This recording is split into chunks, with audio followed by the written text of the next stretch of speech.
Day 4 of Tahoe Rim Trail, just leaving camp.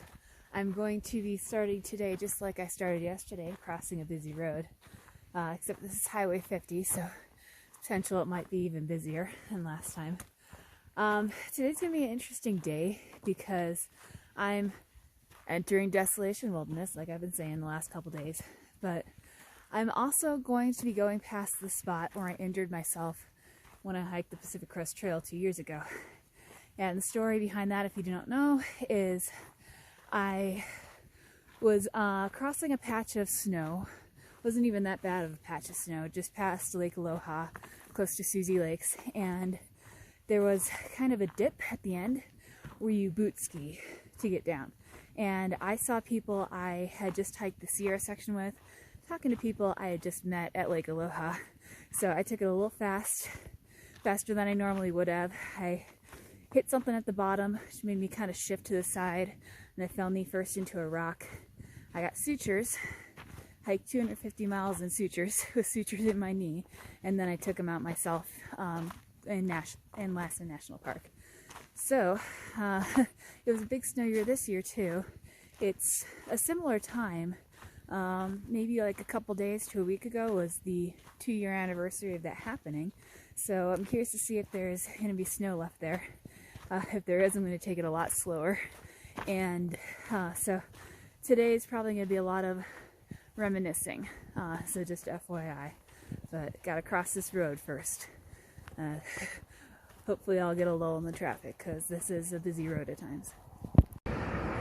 Okay, Highway 50. I have a moment. I'm going to run. That was lucky. That was so lucky. Okay, so you can see there's the joint Pacific Crest Trail, Tahoe Rim Trail marker right there. So I'm gonna head up the trail, and then next up should be Echo Lake Chalet. I can't believe I made it across this road. Traffic comes fast, and there's just a line of cars as I was approaching it. Yeah, here comes some more. You can see all those headlights. I was so lucky. Wow. Okay. Moving on. This is Echo Lake's Chalet on the shore of Lower Echo Lake. There's two of them, lower and upper. And there's a little shop here and deli where you can get overpriced snacks or a sandwich or a milkshake or beer. It's not going to open for another good 40 minutes, so I'm going to pass it by. There's also a ferry that will take you straight across the lake, which also won't start for another 40 minutes. Now, if this were day 20, I would be waiting until it's open to get more food, but it's day 4, and I'm hungry, but I'm not that hungry that I'm willing to wait 40 minutes for some overpriced snacks. Plus, I've got a big pass to get over, and towards the end of the day, so I'd rather use that time to go over that and take my time, because I don't want to get up there and then have to rush through the snow on those north-facing slopes, especially because I don't know how much snow there is. So I'm gonna go around Echo Lakes, and I can tell you, during the middle of the day, this place is packed and full of tourists and full of people hiking and full of people taking the ferry. And I already see some snow over there too. So this is the trail. It's going on the side of Echo Lake, and right now it's very pleasant because it's nice and shaded. During the day it can cook. You can see it goes right along the shore, and the lake looks beautiful in this morning light. Those reflections of the trees, that's so pretty. And actually right ahead of me is a little lake house. You see them kind of dotted along the shore a little bit. What a nice little spot for a little summer home, with the exception of all the tourists that are going to be coming through here later in the day. Here it is, entering Desolation Wilderness. So now I can stop talking about when I'm going to get here. If you look back here, you can see Upper Echo Lake, and then behind it, way back there, is Lower Echo Lake. So I can camp now. But I don't know if you see this kind of big ridge line up here. I still need to go over that to get to Lake Aloha. This is Lake Aloha. It's a beautiful expanse of water and granite. You can see there's still some snow up there and super clear water down here. This is a popular day hiking destination and a popular place for people to backpack and spend the night, and apparently a popular place, according to that note yesterday, for bears to raid people's food bags. So I'm going to be passing this, kind of going along this way. You can see there's some hikers over here, but headed around the shore and then really close to the area where I had my little accident on the PCT 2 years ago. The snowmelt is still creating these nice, beautiful, cold streams along the trail. This is actually the trail itself.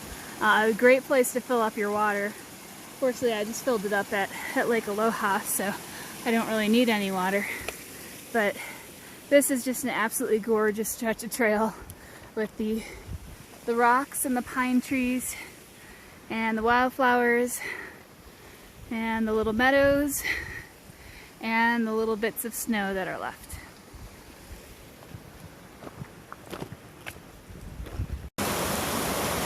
Here's another result of the snowmelt. This beautiful little cascade that's crossing the trail. That is gorgeous. And it's got a nice cool breeze attached to it too. And these, you know, mountain lakes aren't so bad either. Okay, here's the spot where I fell, except this was all covered in snow. And I came through this way and across this patch and kind of boot skied down the other side.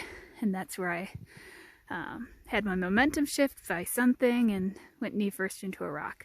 I'm actually going to go around this time. A lady just passed me and she had just gone around. So that's what I'm going to do. I'm going to take a look at it on the other side and see if that was a smart decision. By the way, these are Susy Lakes right here. Oh, this is for sure it. So yeah, I think I came down, the trail's right here, but I think I came down just right over there. I don't remember it being that steep, it may have. But at the bottom, there was more snow. Hit one of these rocks, then I went knee first into one of these rocks. Just kind of sat there for a minute.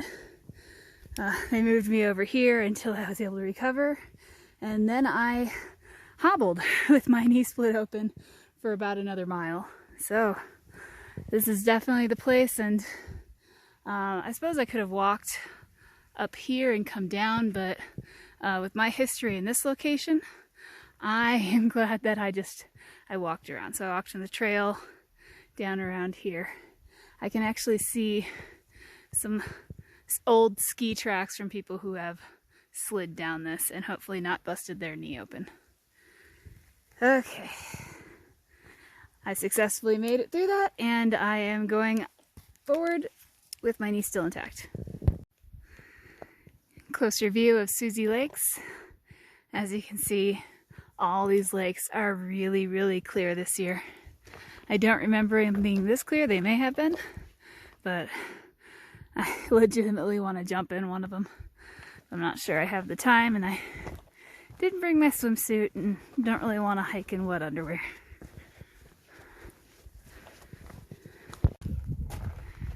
Gaining an elevation now, getting closer to the pass. I'm a couple miles away, maybe 2. And this side shouldn't be so bad. It's the north-facing slopes that tend to have snow. But you can see I'm kind of on an exposed slope here, and I've got great views. This lake is frozen. Still, that's a lake. And then great views back where I came from. So there's the panorama. These are Susy Lakes right here, and I think that's the infamous snow patch. Again, it was way bigger when I came through on the PCT in 2017. Still dangerous, but much smaller and much more manageable if you're not going over it. So, I'm excited to see what the pass looks like. Again, I don't think I'll have too much trouble till I get over, and then just have to see what the north facing slope is like. It should be much easier to do it now that I can bend my knee though. When I went over on the PCT, I had like 4-day-old sutures that I had to deal with and keep my legs straight. I'm not quite at the top of the pass, but I am at a point where I can see both south and north. So this is looking south back at the Desolation Wilderness that I walked through. And then this is the trail that I just came up. And you can see north-facing slopes hold snow a lot longer than south-facing slopes. And then this is north.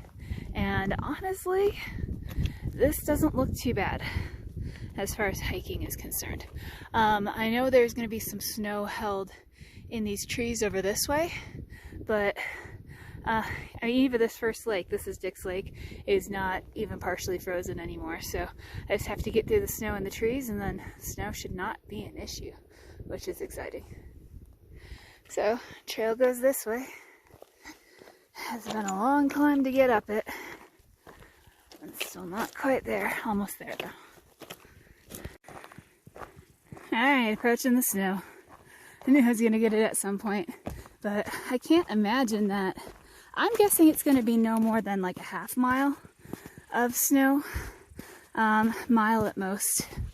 But again, basically from what I saw, the snow doesn't even reach to that first lake, so this shouldn't be too bad. It's just going to be a little slushy and a little slow going. There is a grouse. Grouse was hiking the trail too. I always enjoy seeing grouse because, at least in California, Central California, you only see them when you're at high elevations. So this is a grouse. It's hiking the Pacific Crest Trail, also the Tahoe Rim Trail. I'm gonna need to pass it at some point.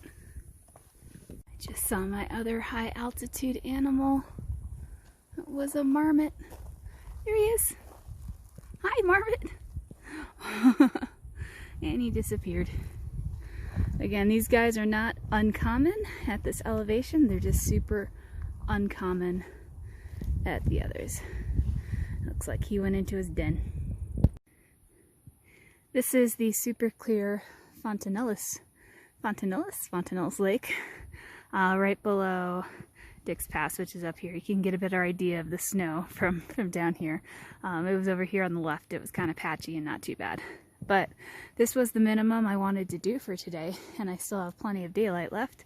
So I'm just gonna make my way as far north as the day will let me. Well, I found a nice site to set up my tent, but it is in the middle of a mosquito convention. I don't know if you saw them flying by when I first put this on, but I'm gonna jump into that tent. I think I only got one mosquito in when I dove in my tent and I smashed it. But that's going to be the end of day 4.